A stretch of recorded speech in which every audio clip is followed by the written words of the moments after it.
Hello दोस्तों। इस class में हम कुषाण वंश और गुप्त वंश से संबंधित कुछ प्रश्नों को देखेंगे। तो आइए देखते हैं। सबसे पहला प्रश्न है, कुषाण साम्राज्य के संस्थापक कौन थे? तो कुजुल कदफिसेस कुषाण साम्राज्य के संस्थापक थे। चलिए आगे देखते हैं। शक संवत की स्थापना किस सन में की गई? तो 78 ईस्वी में शक संवत की स्थापना की गई थी।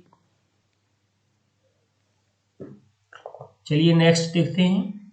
भारतीयों के लिए सिल्क मार्ग किसने आरंभ किया? तो ये कनिष्क ने ही सिल्क मार्ग आरंभ किया था। नेक्स्ट है, कुषाण वंश का सबसे प्रसिद्ध राजा कौन था? तो कनिष्क कुषाण वंश का सबसे प्रसिद्ध राजा था। चलिए आगे देखते हैं। राजा कनिष्क के सारनाथ बौद्ध प्रतिमा अभिलेख की तिथि क्या है? तो ये 81 ईस्वी। नेक्स्ट, राजा कनिष्क के अभिलेख रप्तक में किन नगरों का उल्लेख मिलता है? तो पाटलिपुत्र, चंपा और कौशांबी, इन 3 नगरों का उल्लेख मिलता है। नेक्स्ट, कुषाण काल में भारतीय और ग्रीक शैली के मिश्रण से विकसित कला विद्यालय को किस नाम से जाना जाता है? तो इसे गांधार कला के नाम से जाना जाता है, जो भारतीय और ग्रीक शैली का मिश्रण थी। चलिए, ग्रीक शैली को यूनानी शैली भी कहते हैं। चलिए आगे देखते हैं। शक संवत कब से प्रारंभ हुआ? तो 78 ईस्वी से शक संवत प्रारंभ हुआ था। और किसने किया था? कनिष्क ने। चलिए आगे देखते हैं। कनिष्क के समकालीन विद्वान कौन थे? तो अश्वघोष।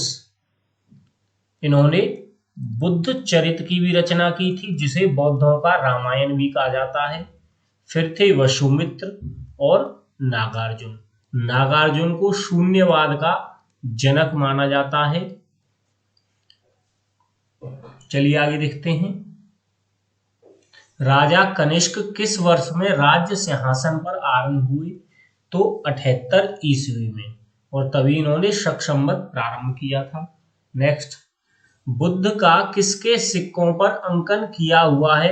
तो राजा कनिष्क के सिक्कों पर बुद्ध का अंकन मिलता है। नेक्स्ट, चरक को संरक्षण प्रदान करने वाले कुषाण शासक कौन थे? तो कनिष्क। कनिष्क के काल में ही चरक को संरक्षण प्रदान किया गया। चलिए आगे देखते हैं। कुषाण शासकों का अन्य नाम क्या था? तो यूची। इन्हें यूची के नाम से भी जाना जाता था। नेक्स्ट, देवपुत्र की उपाधि धारण करने वाले शासक किस राजवंश के थे? तो वो कुषाण वंश से संबंधित थे। नेक्स्ट, विश्वविख्यात बौद्ध विद्वान अश्वघोष किसके समकालीन थे? तो ये कनिष्क के दरबार में रहते थे, और अश्वघोष ने ही बुद्ध चरित्र लिखी थी, जिसे बौद्धों का रामायण बोला जाता है।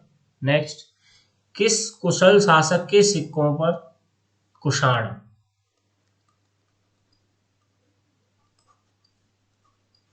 किस कुषाण शासक के सिक्कों पर सबसे अधिक संख्या में हिंदू देवी देवताओं का अंकन मिलता है? तो ये हुविष्क।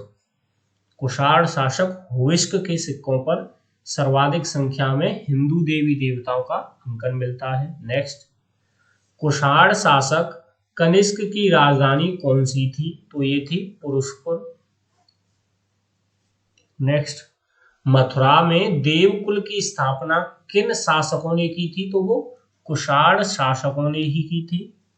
नेक्स्ट, गांधार शैली को अपनाने वाला जो राजवंश था, तो वो कौन सा था? कुषाण राजवंश ही था।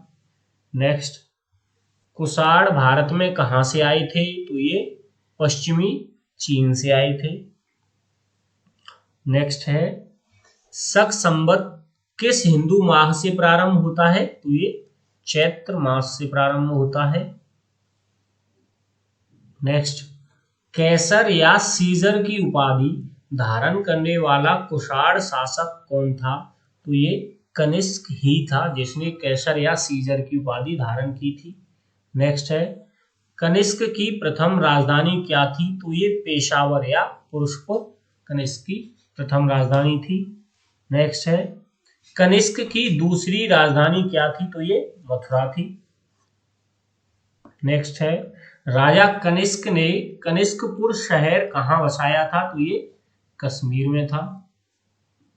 नेक्स्ट है, घुटने तक चोगा और पैरों में भारी जूते पहने राजा कनिष्क की मूर्ति कहां से प्राप्त हुई है? तो ये मथुरा से प्राप्त हुई है।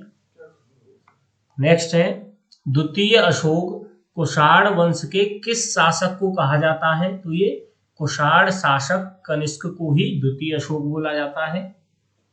नेक्स्ट है, कुषाण कालीन विद्वान अश्वघोष की मुख्य रचनाएं कौन सी हैं?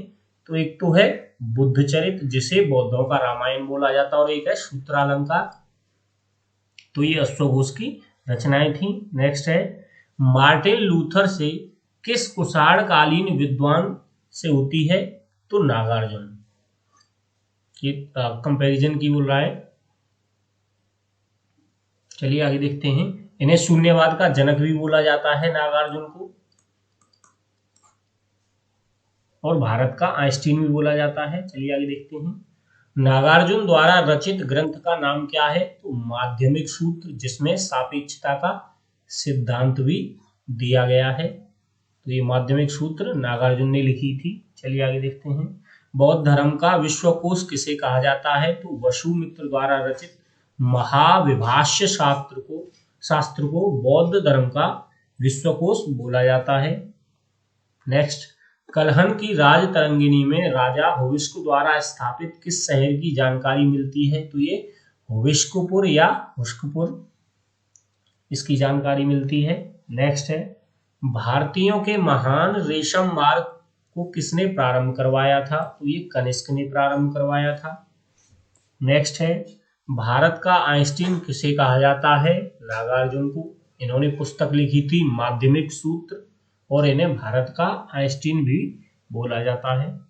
चलिए आगे देखते हैं। भगवान बुद्ध की खड़ी प्रतिमा का निर्माण किस युग में हुआ था? तो ये कुषाण काल में ही इसका निर्माण हुआ था। नेक्स्ट है, किस संग्रहालय में कुषाण कालीन मूर्तियों का अधिक मात्रा में संग्रह है? तो ये मथुरा संग्रहालय में है। नेक्स्ट, किस चीनी शासन ने कनिष्क को पराजित किया था? तो ये पेन चाओ ने। नेक्स्ट है, कुषाणों के अन्य नाम क्या हैं? तो एक तो यूची ही है, और दूसरा है तोखरी। नेक्स्ट, चरक किसका ज्ञाता था? तो ये आयुर्वेद का। और जो सुश्रुत थे वो शल्य चिकित्सा।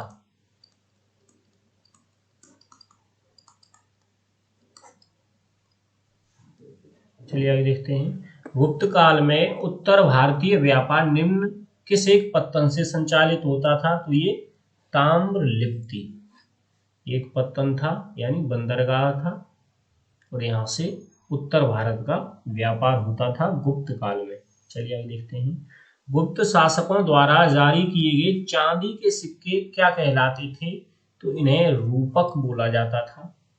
नेक्स्ट, तांबे का सिक्का जारी करने वाला पहला गुप्त शासक कौन था? तो ये था रामगुप्त।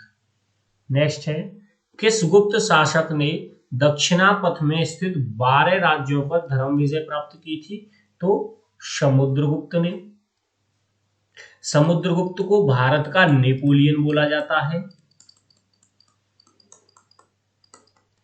इसे संगीत प्रेमी भी बोला जाता है, क्योंकि इसके सिक्कों पर इसे वीणा बजाते हुए प्रदर्शित किया गया है। चलिए आगे देखते हैं। सर्वराजोक्षेता सभी राजाओं को उखाड़ फेंकने वाले की उपाधि किसने धारण की थी? तो ये भी समुद्रगुप्त ने ही की थी। नेक्स्ट है, किसने अंतिम शक शासक रुद्र सिंह तृतीय को पराजित कर और उसकी हत्या कर शकों का अंतिम रूप से उन्मूलन किया? तो ये थे चंद्रगुप्त द्वितीय, जिन्हें विक्रमादित्य के नाम से जाना जाता है, और इसी उपलक्ष्य में इन्होंने विक्रमादित्य की उपाधि धारण की थी। चलिए आगे देखते हैं। सुदर्शन झील जिसका निर्माण चंद्रगुप्त मौर्य के सौराष्ट्र प्रांत के गवर्नर पुष्यगुप्त ने करवाया था तथा जिसकी मरम्मत पहली बार शक शासक रुद्रदामन ने करवाई थी और दूसरी बार जो मरम्मत करवाई थी वो करवाई थी स्कंदगुप्त ने। नेक्स्ट है पुंड्रवर्धन भुक्ति, जिसे प्रांत यानी स्टेट भी बोला जाता है, प्रोविंस, ये कहां पर स्थित थी? तो ये थी उत्तर बंगाल में। नेक्स्ट है परम भागवत उपाधि धारण करने वाला प्रथम गुप्त शासक कौन था? तो ये था समुद्रगुप्त। नेक्स्ट है, चलिए ये थी आज की क्लास। आई होप आपको ये क्लास पसंद आई होगी। मिलते हैं नेक्स्ट क्लास में। Thank you.